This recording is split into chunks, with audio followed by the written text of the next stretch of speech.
Good morning, everyone. EagleX from ATX EagleX Gaming here today, and I have the GenCon Meta Summary Data Breakdown. This has been something that a lot of time has been put into on the data procuring side. I promise I can talk today. Not only like just setting up the data in the front end, but analyzing data, getting it set up so we can look through it all in this really beautiful aggregate format. And to this, I definitely want to give a shout out to my special guest today, Jeff. If you want to say hello. Hello. I also can or cannot talk. Some days are better than others, I promise. But real quickly, before we get started with all this breakdown of the data and what happened at GenCon, I just wanted to ask if you guys enjoy this type of content, let me know by liking, commenting, and subscribing to the video down below, as it lets me know I'm going in the right direction for the type of content you guys like seeing. And if you really want to let Jeff know you love this type of content, let him know in the comments below, shout him out, say thank you, Jeff, for this wonderful content.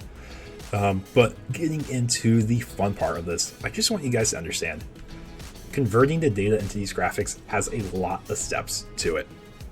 When we're going through data, Jeff and I kind of collaborate on this. The first part we have to do, though, is we have to go through all the deck lists. This is normally something I'm doing. I'm going through, for example, here, we have 4 random selections here. We got John Doe with a Jesmon deck, and thankfully for John Doe, he included his deck list with a deck list form. They normally ask for a .dev link, or they ask for an image link, or they ask for a text link. They're all helpful. But the most helpful way with converting the data into graphics is just simply naming your deck what it is. If we see Bill Adams with Sister Party, I'm going to assume it probably is a Jesmon deck, but I always have to check that image, check that dev link to make sure it is a Jesmon deck. And then when we see Lisa Jones, someone like this, with a deck called Dinosaurs, Jeff, do you have any guess what Dinosaurs is for a deck? I'm assuming that it's all level 3 dinosaur Agumons and no level 4, 5, or 6s. That's what I'm assuming. Well, it could be Agumon, like some of the Agumons are dinosaurs, but maybe it's Rust Tyrannomon, you know? It could be a Rusty deck. We haven't seen Rusty in a moment. Maybe someone's just brewing up the next meta-breaking deck. So, like, it really would help if names were standardized, but this isn't something that y'all have to do. It's just something that we do when we're going through. We validate to make sure these names line up. If we see someone name their deck Greymon, that's probably the biggest one. Greymon can mean a lot of things. It can mean Blue Flare Metal Greymon. It can mean Virus Greymon, where you're playing all the Black War X lines. It can mean Raid War Greymon. It can mean Miscellaneous Greymon pile decks. Like, there's a lot that goes into there. But then the one that helps the least is when you just kind of throw in a random name like Winning List, or This is my favorite, or I'm sorry I'm playing this, or Meta Breaker. Like, it doesn't help us, and it takes up a lot more time, or at least gives us a less idea of what to expect when we standardize these names, but we still double check the images anyways. But it definitely speeds up the process.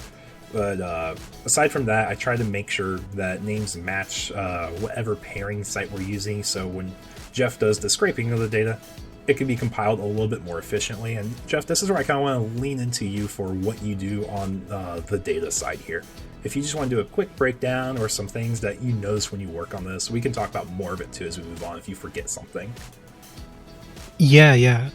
I mean, so the lining up the names provided when you submit a deck list and the names provided on the pairing software is definitely the hardest part, mostly because when you're a tournament organizer working the actual event, the main thing you use to line people up is email addresses. And at the level that we get this data, that's kind of like scrubbed, a bit more anonymized. We don't have access to a lot of the email address data, especially like behind the scenes of like RK9 or BCP. So we have to use names. And names are, I'm sure as a lot of programmers know who work with names, not perfect. There are a lot of assumptions people make about names that is not true. Names are not unique. People share a lot of names. People have multiple names because they have nicknames, they have middle names, all sorts of different ways to write your name. So pairing these two things can be really tricky. And so, like, for example, looking at this example data you have here, like John Doe could have submitted their deck list as John Doe, but in Best Coast pairings be Jonathan Doe. And that's pretty simple to find because, you know, like I basically have like a script that goes through and tries to match people up based on if they have any parts of the name that are in common. But if they, for example, have John Doe and Jonathan, I don't know, something like a completely different last name, there's no parts that are in common, then it's kind of like, without the internal email addresses, there's no way to know. So that's kind of the trickiest part in pairing things up. And a lot of the times I just have to throw out a couple names every event, just because it's like there's actually no way to know which which John Doe this is. Yeah, if there's like 3 different people. Yeah, I was going to say, like, when you have 3 or 4 people, you can't really pinpoint who is who, and making assumptions at that point is just creating bad data. So rather than polluting the data we have, we're trying to keep the cleanest set of data we possibly can. It's a will that goes by Bill, because I know some people do that. Willie, I'm going by Bill. It happens sometimes, and we get it. But yeah, I mean, this is something that I, as a player, never even thought about, because I go by Jeff, but I guess if something asks for a full name, I'll write Jeffrey. I never really thought about that being a weird or confusing thing until I had to line stuff up like this, and I was like, oh, that actually, from a data standpoint, is kind of a nightmare. But I mean, I think, so I guess this is a little bit of a PSA that if anyone's listening and like knows that their name can be written multiple ways, it is nice to make sure that your name is written the same way across different platforms.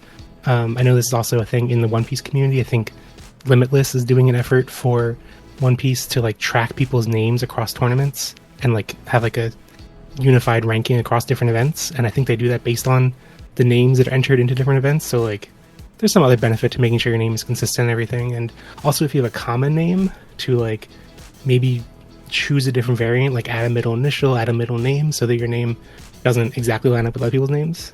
Just a quick PSA. Yeah, definitely will help in the long run of doing work like this. But basically, once pairings are scraped, we get the names paired to the pairing names, and we can see who goes against who. This is where, once the deck names are standardized and Jeff's able to run through his script, that you can really get an idea of like how some decks are performing. And when it comes to building those matchup charts, I can't say I know a whole lot on this, because I know this is where you do a lot more of the work. It comes into play. But if you want to like do a quick rundown of what that looks like when you run the classes that compare the different decks per se. Yeah, I mean, basically the stuff, the data that's public on the tournament software end, like this is best class pairings or RK9. Basically, when you're playing the event, you can see the list of pairings, and you can see for every round all the pairings and stuff. And basically, what I do is have a script that fills in those, instead of people's names, it puts deck names, and then that's ultimately the data that is a list of Greymon beat Jessamon, and there's like 100 times where Greymon beat Jessamon, 20 times where Jessamon beat Greymon, and that's kind of the data that feeds into the charts. Yeah, in the end, it's how we get the summary of graphics. It's a lot of work up front, so just one thing to be mindful of: there's a lot of work that goes on, and we definitely appreciate Jeff for all the work he puts into making these graphics. But with that being said, we can go ahead and get started with some of the graphics I know you guys have been waiting on and are excited to see. First one being the overall conversion rates of the decks. So first thing to point out is we are looking at the conversion rates to top 12, 6, and 3%. Jeff, what was the decisioning behind 12, 6, and 3% rather than just saying like top 16, top 32, top 64? Yeah, I imagine this will be confusing and controversial at first when people see these. And that's because when I've done this kind of chart for other events, it's always been a singular event. So it kind of made sense to be like, okay, this is a 500-person event. Here, we'll do top 64, 32, 16. The problem with these, I guess there's 2 different problems with these GenCon events, is this is an aggregate of 4 different events, and each of those events was smaller than a typical 500-person event. I think the biggest one was like 200-something. And so this one does not include any of the Ultimate Cup data, but I remember one of them, people were talking about conclusions based on like what decks were top 64 of an Ultimate Cup event that was, I think, 120 people. And I was like, well, top 64 is a little bit a misnomer, because it's literally half the people are going to be top 64. So that's kind of why when I've done charts like this before, the 3 columns have been 64, 32, and 16. But I figured that didn't really make a lot of sense, considering each event is a different size. So by doing it by percentage, it kind of normalizes it a little bit. And 12% I picked because for a 500-person event, that's roughly 64. I think it's like 60 or so. And 6% is roughly 32, and 3% is roughly 16. But all of these events were smaller than that. So, but also it's 4 events together. So in total, you can see the total numbers on the right there. It's almost 900 people total. Yeah, and just to point out, like, I think, yeah, it's mentioned in the graphic, you don't include the best of one data because that will skew some stuff. It skews the matchup win percentages, which is who wins the best of three. Because it's fine for game data, but when we're looking at matchup data and we're looking at aggregate data of what converts well, we want to be on the same standard of best of three events. Yeah, especially because at the Gen Con events, there was one regional best of one and one Ultimate Cup, and both of those are not included in this because they are kind of completely different rule sets in terms of what's winning and stuff. So hopefully planning to do, separate analyses for those eventually, but for now they don't really make sense to aggregate with everything else. Yeah, but overall, just breaking down this chart and some of the data, highest placements, that's simply the deck that won, or the best that deck did. Shine Greymon won an event, Hunters won an event, Blue Flare won an event. I think Blue Flare won the IRL event, Hunters won the online events, and then Shine Grey won 2 online events, which is why we don't see more than 3 first place placements, but then we see multiple second place ones. We see one of the Greymon decks got second place as a toolbox variant, Red Hybrid got second, Bloom Lord got second, Belphamon got second. So we can see there's a little bit more diversity in this format I think people were expecting. People were scared Shine Grey is going to be like a tier 0 deck. And this is where we're going to look at the next important numeric on this chart, the percentage relative to overall for each conversion section. So if we're looking at top 12%, 6%, and 3%, that furthest right column that says percentage relative to overall. Jeff, do you kind of want to break down this number and explain what it means? Yeah, I think stepping back a little bit, overall this chart, I feel, especially compared to the charts we're going to get to in a little bit, this one is more of a bit of like the horse racing aspect of the game. Like it's more like it's a little bit less like which decks do better in general, and it's more like seeing who won the race, like who did really well that time, that one event and stuff. And once we do like an aggregate like this, it starts to be a bit of a bigger picture, but I still think it's kind of like it's more like seeing how well they turned out on that day. And I think that that column, the percentage relative to overall column, is kind of one of the strongest indicators of that. And what it basically is showing is like kind of how well a deck performed. Basically, if the idea behind it is that like if Shine Greymon were 50% of all decks played, you would expect to see it as 50% of the top 16. So even if it's 50% of top 16, that doesn't really mean anything if it was 50% of the decks that everyone was playing. So in that example, it would be a 1.0x percentage relative to overall. And as we see here, like Shine Greymon was a little bit better than that. It was 1.2. And Greymon All was a little bit lower, 0.9. Royal Knights didn't get into top 3% at all, which is sad. But that's kind of the idea behind the metric. And I think it's kind of useful to see like how well they're all doing relative to each other. Yeah, I think the important thing to understand here too is like if you look at percentage of overall, like relative to overall, an easy way to break it down, if it's above a full numeric 1, so if it's above 1.00, that means it's slightly to vastly overperforming for what people were expecting for how much was brought. And on the flip side, if it's under 1, that means the deck's underperforming for how many people are bringing it. So if these 174 people brought Shine Greymon and the deck just didn't top that well, maybe like 2 people topped with it, they just got first place because they high roll type of thing, that percentage relative to overall is going to be a lot lower, and it's going to show the deck is not as strong as people were expecting it to be. It's like one of the decks I think is a really, really good example. This is if you look at Hunters. Hunters is a very strong deck. It is a deck that is capable of doing a lot, so its conversion rate into top 12 and top 6% is very strong. But to get that finish, you have to be a very strong pilot to actually get the win overall, because the top player tables have a little bit more decision making, and we're going to kind of show that in some of these further charts.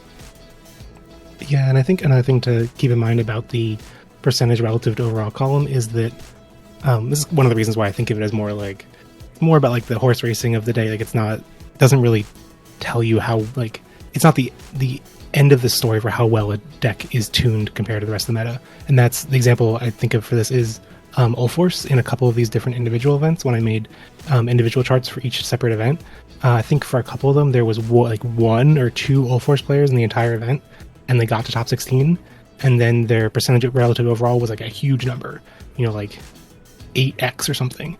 And it just like, there's like this color chart here where things go from red to green. It like completely threw off the scale because every other number looked like a 3x rate looked like nothing compared to this 8x Ulforce rate. And that's not really like, that doesn't really tell us a ton about the meta. That's kind of like one Ulforce player that just did really well that day, and they're great, and they're probably an amazing player. To kind of piggyback on that, I think it was the same Ulforce player that did top all the events that converted the Ulforce deck. He single-handedly carried the deck. So, like, that's one issue with, like, looking at data from this perspective. But I think Jesmon, on the other hand, I think they were all separate pilots that were able to convert the deck. So it showed the deck had power, but it wasn't like the repeat of one soul carrying the deck on the rack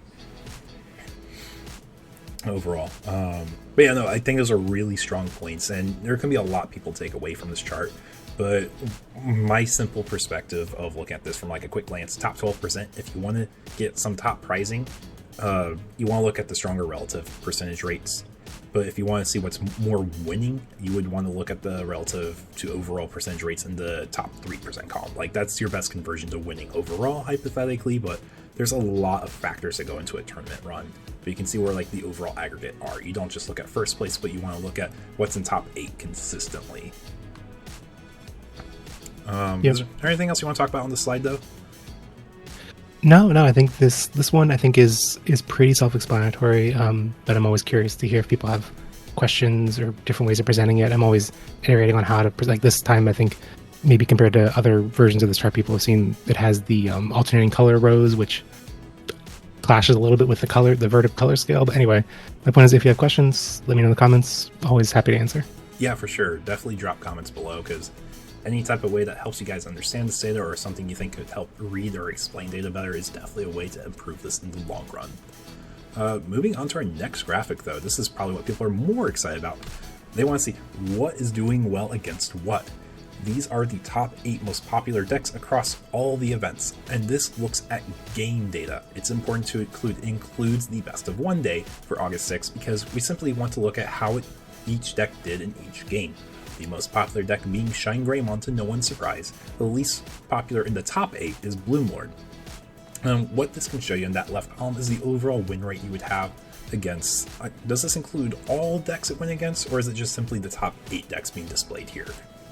So this does include all decks, but there is one caveat or difference between past win rate charts like this that I posted in the past, is that this is the first time that this percentage in the overall column does not include mirror matches, which is something I didn't really think about until a couple people pointed out after I posted these graphics, and I think it's a really interesting point, and that's that the more a deck is played, the more it'll see mirror matches, and every mirror match is going to be guaranteed 50%. That's why there's this diagonal column that's all 50%. And so if you include mirror matches in the overall win percentage, that means that the more popular deck is, the more it's going to be weighted towards 50. So I think you might see a higher Shine Greymon percentage here than in past charts, because it's less weighed down towards that 50%. And now for the overall win percentage, does it just average out across the win rate of all the matchups it has, or do you have to take it into relative scale for how many times it sees like a certain matchup for averaging the percentage? It's like a relative, I should say. Yeah, like it's not like it's taking each one of these cells and averaging them. It's taking the like number of wins divided by number of matches minus the mirror matches. Okay, for the overall. Gotcha. Just want to make sure this point was made clear. For myself and anyone watching, trying to interpret this graph with us as we're talking through it. But I think the biggest surprise here for just about anyone watching, and for me, I think our playtest group started to understand that Hunters was a strong deck, but I don't think anyone was going to take into consideration that Hunters was the strongest deck overall with a 54.3% win rate. The deck adjusted for this format super well. Royal Knights is a bad matchup for it on paper right now, but decks started to adapting by going 4 Watchmaker, 3 Clockmon, so it's more consistent with getting the multi-check Arrestor into Arrestor Superior mode plays. With the jamming, Yeah, another thing that is really showcasing here is, yes, Shine Greymon and Blue Flare are both really strong decks, because when they're getting their game plans, when they're actually hitting all their cards, the decks are thriving really well. Not to mention, the matchup spread for Shine and Blue Flare is actually fairly solid. There's nothing that's like super skewing and it makes me scared to play. Like seeing Blue Flare against Royal Knights, that's kind of shutting down the Royal Knights, I feel, and like hurting them a lot in their overall play rate. Yeah, and I think especially looking at the Shine Gray number, the first of these charts I did for Digimon was in I guess towards the beginning of BT12 at the height of Beelzemon, and that Beelzemon rate was something like I think 60. I forget the overall number, but that was also with it being weighted down by averages or by mirror matches. So if I did that now without mirror matches, it'd probably be even higher. But the thing that was like terrifying when I saw those numbers was that Beelzemon had no bad matchup in the top 8 at least. And this is like, okay, Shine Greymon, it's like pretty high overall, but like it has bad matchups. Well, okay, it has one bad matchup here. It's not a popular one. It's not a popular one either. Yeah, and I think if we look at when we look at the other table, we'll see more bad matchups. But like none of these matchups for Shine Greymon are that good for it. Like the 2 most popular decks, it's like like 50.6% is like it's basically 50%. And I think that's one thing I find useful when looking at this kind of chart is to basically look at the first 3 or 4 columns, because those are like, if you're thinking about what deck to bring to a tournament, most of the decks you find are going to be the most popular decks. Like, like looking at this, like you'll probably run into mostly Shine Greymons, Royal Knights, and Hunters. Maybe like less of Hunters. Actually, no, I guess Hunters has a little bit more than Royal Knights actually. This is actually sorted improperly, but the numbers are all correct. But the rows are improperly sorted between Hunters and Royal Knights. But this is actually right now sorted by players and not by game count, but it doesn't really affect the numbers that we actually are looking at. Yeah, because in the end, it's going to be the same percentage. But that's a really important thing. Like, when you're reading a meta, it helps to understand, like, what's going to be doing well. So, like, I think the biggest disappointment for people right now, though, is seeing Royal Knights and Mirage Gal not doing super hot in the win rates. Because if you look across, there's a lot of red in, like, the most popular decks. Like, the one thing Mirage has going for it is it's great into Belf and it's great into Bloom. But aside from that, you're not doing too hot into the other tier 1 decks. Like, against Shine Gray, it's not great. Greymon piles, you're going to struggle. The Royal Knights, it's okay. Like, it's just short of 50%. And don't bother with Hunters, because Hunters just has so many answers. They're going to tuck your bodies underneath your Tamers, because you have to play Tamers for that matchup. Yeah, and then Royal Knights, it's a deck that just struggled against Belf. We saw in the finals, Cyclone kind of shut it down. Blue Flare can shut down Royal Knights to extent because of Sorai is one card that we're seeing played more and more in that deck for that matchup, along with the Shine Gray matchup. Sorai does have an impact there, but it doesn't win the matchup still. Yeah, I mean, against Royal Knights, Sorai is basically every turn you have one in hand, they can't win the game. Like, it just completely removes their win condition. Yeah, if you can play multiple Sorais in multiple turns, it does a lot. But I think one thing people are kind of sleeping on is Bloomlord is actually a pretty solid deck overall. It's carried by the pilots, I feel, a lot more. It has one horrendous matchup to Belfay and Mirage, but I think it is playable into more than what the chart shows. But that's my personal read on like how the deck is. And you can always take away your own preference and opinion, but it doesn't change what's happened and what is trending. Like, you'll have to adapt your deck to change those percentages, because when you change how the deck's built, it's going to change its overall win percentages. You may want to skew it one way over another, which is where some deck building comes into play and deck teching. Yeah, like I think one thing that is completely uncaptured by this chart is like skill of deck building or like teching in things for the meta, and skill of the pilot. And so it's basically kind of like it's a snapshot of, basically I think of it as like if you were to play the deck on autopilot and just kind of like not even be paying attention to the game, just like doing whatever the deck does that's like obvious and straightforward, that's how you would expect it to perform. But like if you're a skilled player, you're gonna get higher win rates than any of these. In any, like if you're a Bloomlord player and you're a skilled Bloomlord player, you're gonna beat Shine Greymon more than 40% of the time.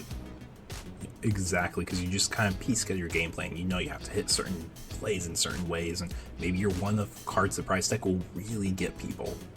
But let's move on from the overall data into more of a breakdown of it. We're going to be looking at the top 30% of players. So top 30% of players, this is data where not only does the pilot in the left end up ranking in top 30% of an event, but the player in the right column, or the other player they're going against, is also in the top 30%. So we're looking at people in top 8 mirror, or top 8 tables playing typically. And this is based on percentage. This is because it's aggregate over multiple events, I'm assuming again, right, Jeff? Yeah, and for past charts, I've mainly done this based on top 20%. And I think just because each of these events was a bit smaller when and something that's true of all these charts is basically that there are cells here that have data but have been intentionally hidden because there's just too few data points for them to be, I think, responsible. Like some of these cells have 2 data points, and I think if I put 100% there based on 2 data points, I think that tells an irresponsible story because it's not really 100%. That's 2 games. That doesn't really say much. So basically, the threshold for this was that if there were under 10, if there were 9 or fewer games, then they were hidden. And when I first made this chart with top 20%, which is what I've done for past ones, it was mostly empty. So I just upped it to top 20, top 30%, just so there'd be some more of the chart to see. And I think that makes sense because like each of these events was a bit smaller. Each of these was, I think, around 200 people. So yeah, it definitely helps because looking at 20% of 200 players is like 40, and instead of looking at only 40 players going against the other people in the 40, you're looking at a pool of 60 people now for a 200 player event per se. Yeah, and like I think an easy thing to not notice about this is that because both players have to be in the top 30% or the top X%, whatever, like it actually is a very few number of matches. Because most, even if you win the event, probably only 2 or 3 of your 8 games are going to be against other people who are in the top 20 or 30 or whatever. So that's kind of why it narrows things down a lot. Yeah, but looking at some of these percentages though, when we put the deck, instead of just being autopilot, into hands of a much more skilled player, someone who did really well in their day, you can kind of see where some decks are performing better or worse than others. So if we look at Hunters, the overall win percentage did go down a bit, but we can see that it kind of skewed some of its percentages. Like if we go back to this chart here, if we compare it to the overall percentage against Shine Gray, we see Hunters actually did a bit worse against Shine Gray, which means that the players at top table understand how to manage their resources against the Hunters matchup a bit more as a Shine Gray player, and when they get their high rolls, they're a lot more impactful with them. They're winning games with them. Is one thing I would want to point out. I'm trying to see if there's any other major shifts. I think Blue Flare went down significantly when you got to top tables. Yeah, it went from a 54% win rate give take to a 44% win rate. So we can see like it gets the higher tables, but it's not winning the higher tables. It's going to struggle winning the event unless it's hitting the right matchups at the right time.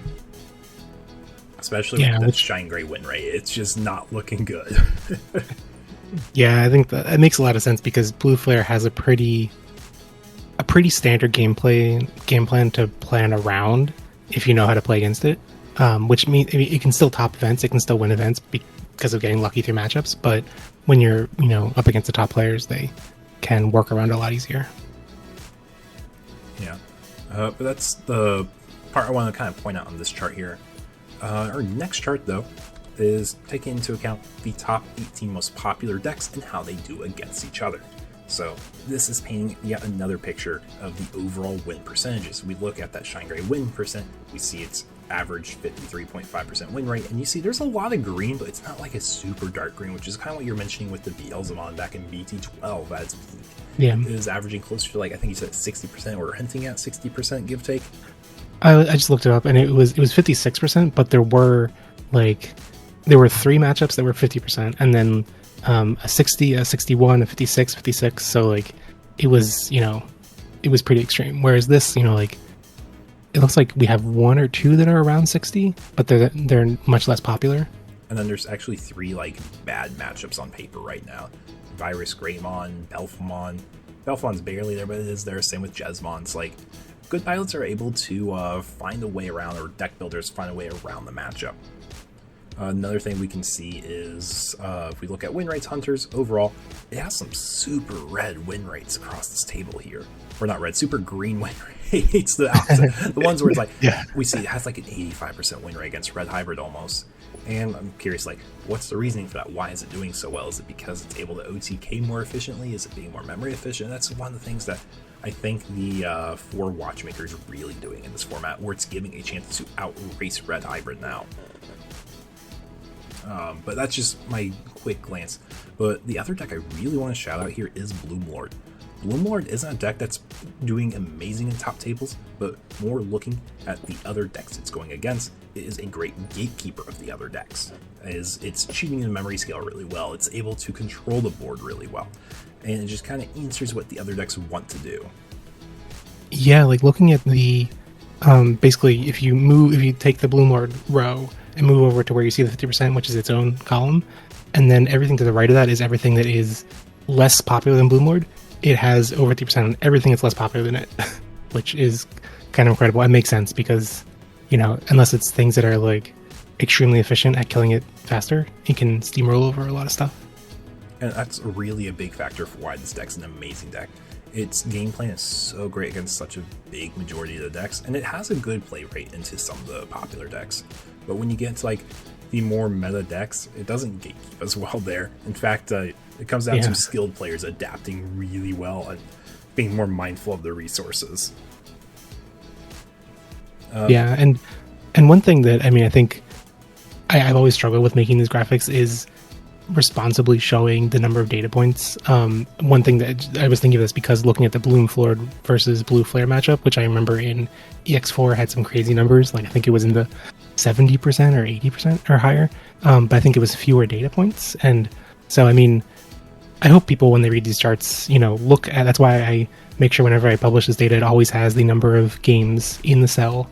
I worried that if I published it without that number there, people would start to jump to conclusions and, you know, assume that like for example, like some of the greenest things on here on this big table have the lowest number of data points, which means that like even though they are very green, we should also take them with a grain of salt. And I hope people understand that. Yeah, like if we look down to Ulforce, like it's just the easy deck to kind of pick out. Like the deck had a really strong conversion rate from a really strong pilot a few times, but it doesn't have that many points across the table. Like we couldn't show half of the data points in like a reasonable manner because it just wasn't played enough to say this is a win rate it has.